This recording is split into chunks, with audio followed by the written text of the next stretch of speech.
Hello everyone, कैसे हो सारे। एक बार फिर से स्वागत करता हूं आपका हमारी बायोलॉजी के लेक्चर्स की जो सीरीज चल रही थी।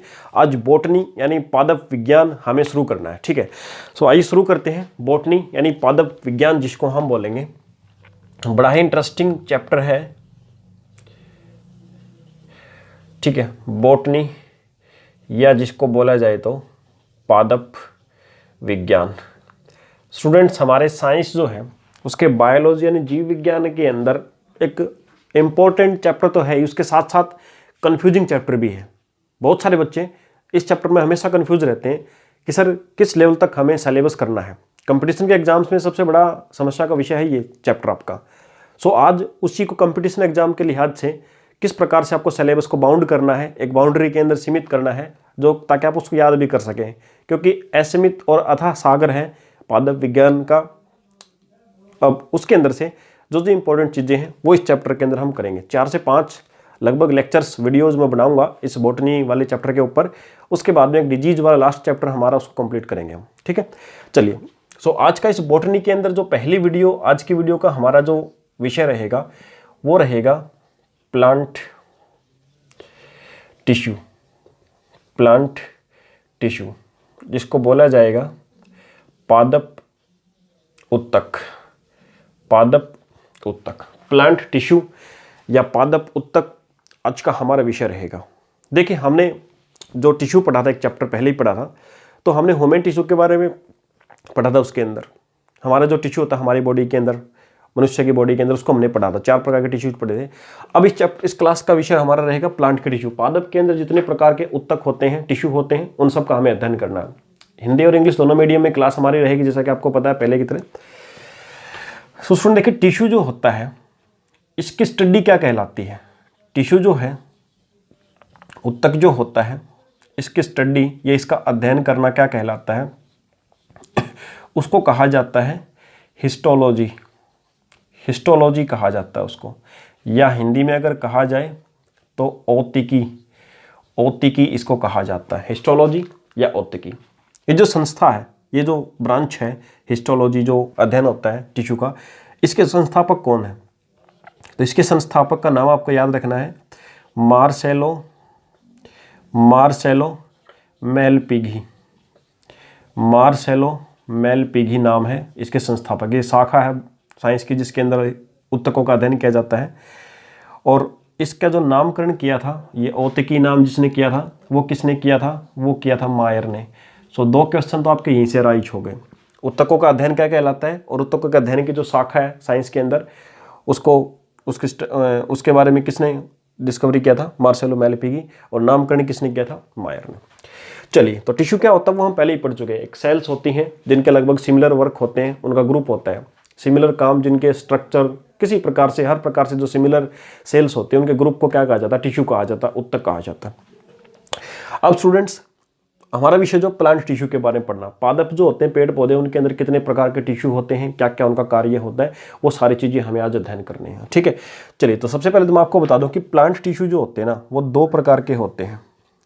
एक तो होते हैं, first one, meristematic tissue. Meristematic tissue, ठीक है, ये इनको कहा जाता है विभज्योतिकी उत्तक। ठीक है, विभज्योतिकी उत्तक, फर्स्ट वन। और दूसरी टाइप के जो होते हैं वो कौन से होते हैं? वो होते हैं परमानेंट टिश्यू। परमानेंट टिश्यू, ठीक है, यानी स्थायी उत्तक।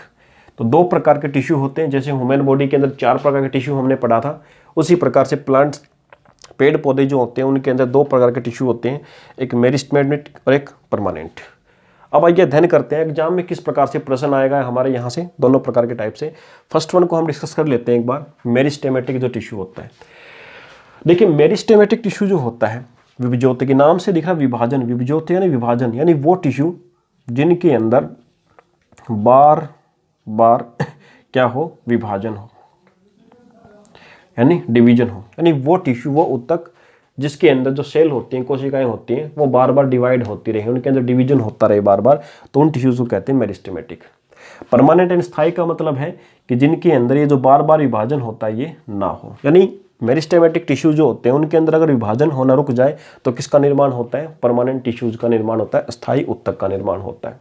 सो जिसके अंदर विभाजन हो मेरिस्टेमेटिक, विभाजन नहीं हो तो परमानेंट। अब इतने से काम खत्म नहीं हुआ हमारा, आगे आपको ज़्यादा टाइम नहीं देना है, अप्रोक्सीमेट 10 से 15 मिनट आप दोगे, ये चैप्टर, ये हमारा जो बॉटनी का पहला पार्ट है प्लांट टिश्यू वो कंप्लीट हो जाएगा, ज़्यादा बड़े पार्ट नहीं है, ठीक है।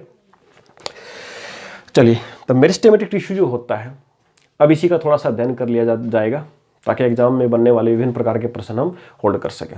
ये 3 प्रकार का होता है। मेरिस्टेमेटिक टिश्यू जो होता है वो 3 प्रकार का होता है। फर्स्ट वाले को बोला जाता है एपिकल, एपिकल, ठीक है। दूसरे को कहा जाता है इंटरकैलरी, इंटरकैलरी। तीसरा जो होता है उसको कहा जाता है लेटरल, लेटरल, ठीक है, लेटरल। एपिकल का मतलब होता है शीर्षस्थ, शीर्षस्थ। इंटरकैलरी का मतलब हिंदी में होता है अंतर्वेशी, अंतर्वेशी। लेटरल का मतलब होता है पार्श्वीय, पार्श्वीय, ठीक है। 3 प्रकार के होते हैं जो मेरिस्टेमेटिक टिश्यू होते हैं, वो 3 प्रकार के होते हैं, तीनों का अलग अलग फंक्शन होता है। अब देखिए किसका क्या फंक्शन है, एग्जाम में क्वेश्चन आएगा फंक्शन से। पहली बात तो आपको ये क्लियर हो गई कि मेरिस्टेमेटिक टिश्यू जो होता है उस कितने प्रकार का होता है? 3 प्रकार का होता है।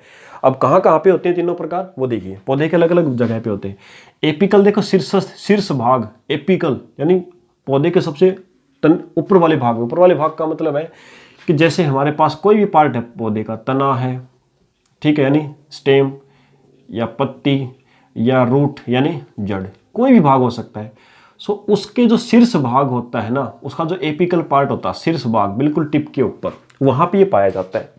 और काम क्या करता है, जो पौधे का शीर्ष भाग होता है, सबसे एपिकल पार्ट जो होता है, मान लो कि ये कोई पत्ती है, ठीक है, ये कोई पत्ती है, तो इसका जो शीर्ष भाग है ना, ये वाला शीर्ष भाग, ये होता है शीर्ष भाग, तो यहाँ पे ये पाया जाता है। या फिर मान लो कोई भी स्टेम है, कोई तना है, ठीक है, ये पौधे कोई टहनी है, यानी कोई स्टेम है, तना है, तो इसके भी शीर्ष भाग पर आपको मिलेगा। ये रूट होगी, अगर ये मान लो रूट है, ये रूट है, तो इसके बिल्कुल शीर्ष भाग पे, एपिकल पार्ट पे, तो रूट, स्टेम या आपकी लीफ, कोई भी चीज़ होगी उसके शीर्ष भाग पर ये पाया जाता है। करता क्या है, ये शीर्ष भाग जो है ना, जो एपिकल पार्ट है, ऊपर वाले जो भाग है इनके, इसकी जो लंबाई होती है उस लंबाई में क्या करता है, वृद्धि करता है, ठीक है। लंबाई में क्या करता है, वृद्धि करता है, बढ़ोतरी करता है। सो पौधे के शीर्ष भाग की जो लंबाई बढ़ती है वो किसके कारण बढ़ती है, एपिकल टिश्यू के कारण। चलिए, दूसरा इंटरकैलरी, अंतर्वेशी, नाम से दिख रहा अंदर। वैसे जो इंटरकैलरी टिश्यू होता है ना, ये आपका, ये जो आपका होता है, ये एपिकल का ही टूटा हुआ भाग होता है, यानी ये एक प्रकार से एपिकल का ही भाग होता है। तो प्लांट के अंदर देखो, शीर्ष भाग पे तो एपिकल हो गया, तो इसके जस्ट नीचे वाला जो भाग होता है ना, ये नीचे वाला भाग, इस भाग में क्या मिलेगा आपको, इंटरकैलरी मिलेगा। ये करता क्या है, मान लो भाई अब ये घास है या कोई छोटा मोटा पेड़ पौधा है, उसकी टहनी है, कोई भेड़ बकरी आई, उसने क्या किया, ये मान लो यहाँ पे एपिकल टिश्यू था, भेड़ बकरी आई, उसने इस पत्ती को आधा खा लिया, आधी पत्ती बच गई। अब एपिकल जो भाग था, जो इस पौधे की लंबाई में वृद्धि करने जा रहा था, यानी जिसके कारण पौधे की लंबाई में वृद्धि होती थी, वो तो खा लिया भेड़ या बकरी ने। अब इसकी, अब दोबारा से कई बार आपने देखा कि पत्तियां दोबारा से आ जाती हैं, आधी पत्ती खा ली तो आधी पत्ती दोबारा से पूरी बन जाती है। क्यों बनती है, क्योंकि जो एपिकल का एक दूसरा भाग होता है इंटरकैलरी, जो कि एपिकल के जस्ट बाद में होता है, पत्तियों के अंदर भी, जड़ों के अंदर भी, तने के अंदर भी होता है, वो क्या करता है, उस खाए हुए जो पौधे का भाग है उसकी दोबारा से वृद्धि करवाता है, ठीक है। सो इंटरकैलरी जो आपका टिश्यू है, ये क्या करता है, जो खाए हुए या खाई हुई टहनी या पेड़ पौधे का भाग होता है उसकी वृद्धि करवाता है। सो पौधे के शीर्ष भाग में वृद्धि कौन करवाता है, एपिकल। खाए हुए पौधे को दोबारा से वापस वृद्धि कौन करवाता है, इंटरकैलरी।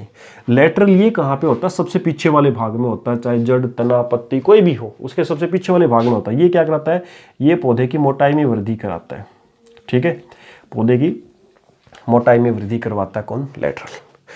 चलिए, इतना क्लियर हुआ होगा आपको। अब इसके बाद में अगली बात, हमारा दूसरी प्रकार का टिश्यू जिसको हम बोलते हैं परमानेंट टिश्यू। तो आई थिंक स्टूडेंट्स अच्छी तरह से क्लियर हो गया होगा।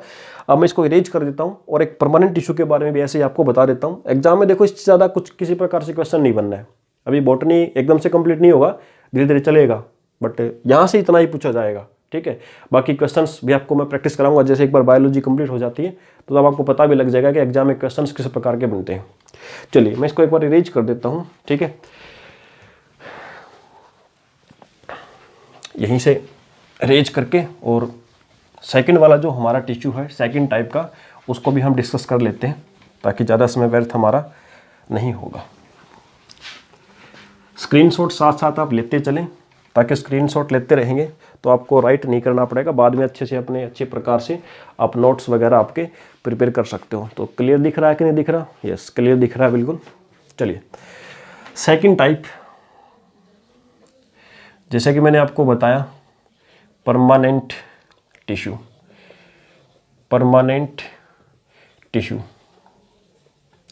ठीक है, यानी स्थायी उत्तक, स्थायी उत्तक। दूसरी प्रकार के उत्तक जो होते हैं पेड़ पौधों के अंदर, परमानेंट, जैसा मैंने आपको पहले ही बताया कि परमानेंट का मतलब इनके अंदर डिवीजन नहीं होगा, सेल्स जो हैं उनके अंदर विभाजन नहीं होगा, तो वो होते हैं परमानेंट टिश्यू हमारे। अब परमानेंट टिश्यू जो है ये भी फर्दर दो प्रकार के होते हैं।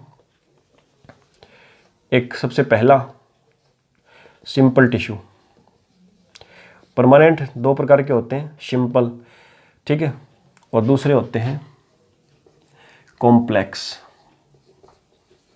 कॉम्प्लेक्स, सिंपल यानी सरल उत्तक, और इसका मतलब जटिल उत्तक। दो प्रकार के होते हैं। सरल उत्तक जो है इनके 3 एग्जाम्पल्स हैं जो कि पौधे के अंदर होते हैं। कौन कौन से हैं बेटा? देखिए, एक हमारे पास पैरेनकाइमा, पैरेनकाइमा, ठीक है, जिसको कहा जाता है मृदुतक। एक होता है कोलेनकाइमा, कोलेनकाइमा, जिसको कहा जाता है स्थूलकोण, स्थूलकोण। और एक तीसरा होता है स्केलेरेनकाइमा, स्केलेरेनकाइमा, जिसको कहा जाता है दृढ़ोतक, दृढ़ोतक, ठीक है। 3 प्रकार के टिश्यू होते हैं। 3 एग्जाम्पल मैंने आपको बताया सिंपल टिश्यू के, जो कि किसका एग्जाम्पल है? परमानेंट टिश्यू का। पैरेनकाइमा जो है ये, इसके अंदर भी क्या होता है, पहले तो क्वेश्चन आपको जो याद रखना वो आपको ये याद रखना कि पैरेनकाइमा के अंदर भी क्लोरोफिल होता है, ठीक है। क्लोरोफिल सुना होगा नाम आपने, उसका जिक्र भी आएगा आगे जब आपका बॉटनी का आगे अध्ययन करेंगे, ये तो शुरुआत है अभी। तो क्लोरोफिल पाया जाता है, आपसे एग्जाम पूछ सकता है कि बताओ किस टिश्यू के अंदर क्लोरोफिल पाया जाता है? पैरेनकाइमा के अंदर। काम क्या होता है इसका? इसका कार्य होता है भाई पौधे के अंदर जो प्रोटीन, वसा, मंड, इन सब का जो स्टोर होता है ना, संचय होता है, इन सब को स्टोर करने का कार्य कौन करता है? यही करता पैरेनकाइमा। कोलेनकाइमा जो है ना, स्थूलकोण जिसको हम कहेंगे, ये कोलेनकाइमा स्थूलकोण का क्या कार्य होता है? इसका कार्य होता है पौधे को सहारा देना, यानी मजबूती प्रदान करना, पौधे को सहारा या प्रोटेक्शन देना, इसका कार्य होता है। स्केलेनकाइमा का क्या कार्य होता है? इसका कार्य होता है पौधे को एक प्रकार से आप मान लो सुरक्षा प्रदान करना, सुरक्षा प्रदान करना। ये तो मजबूती दे रहा था, ये सुरक्षा प्रदान करेगा। कैसे?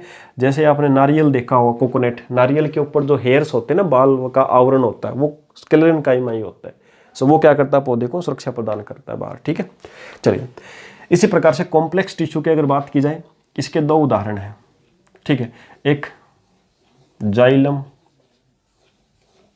ठीक है, और एक फ्लोएम।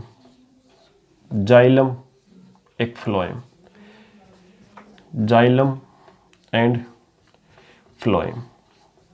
ये 2 एग्जाम्पल्स आपको याद रखने हैं इसके, ठीक है। जाइलम जो होता है इसको दारू उत्तक भी कहा जाता है, सो ये नाम भी आप याद रखिएगा। काम क्या होता है? देखिए, जाइलम उत्तक का क्या कार्य होता है, जाइलम टिश्यू का क्या कार्य होता है?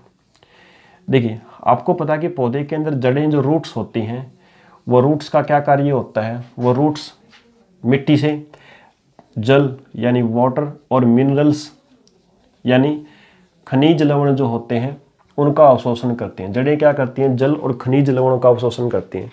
लेकिन क्या वो जल और खनिज लवण सिर्फ जड़ों को चाहिए होता? नहीं, पूरे पौधे को चाहिए होता है।